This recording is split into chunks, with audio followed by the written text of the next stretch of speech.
Hi there. Have you ever wondered why product development activities don't seem to go as planned just about every time? I'm not a big fan of using the words always or never, but it just seems like in technology product development, things just never go quite as planned. And is it bad estimation? Is it shifting priorities? Is it the team doesn't know what they're doing? All kinds of things get blamed, but I'm going to tell you something deeper than that. It's a term we're going to talk about today called computational irreducibility. Now, that's a big term. It's created by Stephen Wolfram as it relates to more scientific methods, but I think there's a deeper meaning that we can use as people that are coaching and educating and teaching organizations how to be more agile. Usually we've chosen Agile because the nature of our work is complex, risky, and uncertain. So let's dive in. My name is Lance Dacy. I am the founder and leader of Big Agile, and I spend a majority of my time trying to help people either articulate a certain message better for their stakeholders or their leaders, or help teams generally do better in their delivery methods. So let's dive in on this one here and talk about the big elephant in the room in product development is we don't know what we're doing. The customer doesn't know what they want. How can we predict and plan amidst all of that uncertainty when an organization really needs to be able to budget time and efficiency and go-to-market strategies on all those are not bad things to do. So anyway, I want to bring a focus element to this talk right now, and it's really that chair right behind me. That chair I've had since 2015. My wife bought that for me. It is absolutely my favorite chair. I hope y'all have favorite chairs, furniture like that. Maybe I'm weird. But anytime I would travel or be away for a long time, there was just obviously want to get back to my family. But at the same time, I just want to come sit in my chair. Now, right now, it's up in my office. Used to, it was a first-class citizen in our living room. Well, my wife decided to redecorate. She's an interior decorator, by the way, so we go through this quite a bit. And she said, I need to get you a new chair because it doesn't fit the current style. I'm like, well, I love this chair. So you can imagine what kind of debate ensues in that. But the good news is she's out trying to find me a chair. She knows how much I love it. And I'm a pretty big guy, so it's not like I can just sit in any chair and be comfortable. So she's sending me all of these magazines. She's sending me pictures on the internet. She goes, what do you think about this chair? I'm like, well, it looks fine. I really don't care what it looks like. Obviously, she's got the vision of what the room should look like. But what's most important to me is how does it feel when I sit in it? Now, what can you glean from that by looking at a picture or reading about reviews on the internet?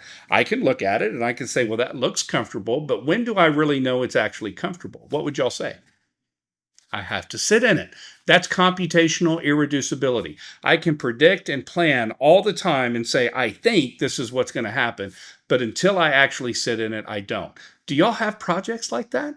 You sit around, you try to estimate them, and you think you've done a good job doing that, and then something comes up. That is inevitable with our Agile style of work. So I want to use this chair as an example, not only as I don't know if it's the right chair till I sit in it, but I also want to use the chair as an example in a product development process. So what we're going to do is pretend that we have development people that are going to have various skills in making a chair. Now, making a chair is really not like making software, so all analogies break down at some point. But really the topic that I want to cover right now is more about organizational design. And one of the big reasons organizations can't deliver as best they can in an agile fashion is simply they don't have teams and backlog organized correctly to do so. So we're going to pretend we have Mr. Customer over here, and they're like, I would like to have a chair. I want y'all to go build me a chair. Here's the specs for a chair. Now, inevitably, what might happen is the organization is going to say, okay, we're going to set up 2 or 3 maybe Scrum teams, and each team is going to be what we call a component team in Agile. That's our first example. One team is going to build the chair legs right here. One team's going to build the seat support, and one team's going to build the back support. Okay, so they're going to practice Scrum. They have no problem doing that. They build a backlog. They have a cross-functional team, so they think, that can build the chair legs, the back support, and the seat support. So they start running in 1, 2, 3, or 4 week sprints, and they realize that team 1, who's building the chair legs, has been able to build, let's say, 10 chair legs that sprint. Team number 2 was able to build 2 seat supports, and team 3 only built 1 back support. Okay, so we're done with the sprint. Each team is going to showcase what they developed, but the customer is going to be sitting there going, okay, where is my chair? No one of these teams are able to actually showcase a usable product increment by the end user. And that's what happens with component teams. You build a database team, you have a back-end team, a front-end team, a performance team, a security team. They're all building one small component of the overall thing that must be used by the user. So we're delaying our ability to see, did we build a chair correctly, and does the customer think that we've met their need? So the customer's like me sitting there going, I don't know if that's the right chair until I sit in it. So the organization goes, oh, I got it then. We need a fourth team over here. We'll call it the integration team. And what the integration team does is they sit there and they take all of the different components, and now the customer can look at a chair and say, hey, how do I like sitting in it? But notice how we're like a sprint or two or three behind the other teams. Now, what happens if all of these chair legs that we built on this team are defective? We would not know that until we started putting the chairs together in team 4 on the integration team.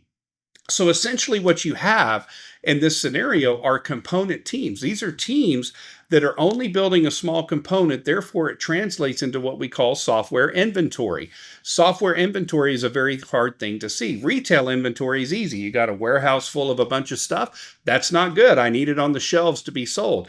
But in software, it's really detrimental to have all of these things sitting around that are parts of features that are sitting on the shelf waiting for another team to integrate them. So the real key point in Scrum that tackles that problem is computational irreducibility, is the theory that we need to organize and optimize teams to actually build an increment of the product so that the customer can experience it as early as possible. Customers don't know what they want. Developers don't know how to do what they're doing. Things are changing all the time. Technology is changing. So the quicker we can get something out there, the quicker we can validate it. So now let's reorganize ourselves, and let's say these are going to be cross-functional. We'll call them feature teams in Agile. We have all skills on each team to build the chair. So we have a chair leg person, a seat support person, a back support person. So every sprint now, each team has an opportunity to actually build a chair. Some teams still may not. They have to learn how to do this really well.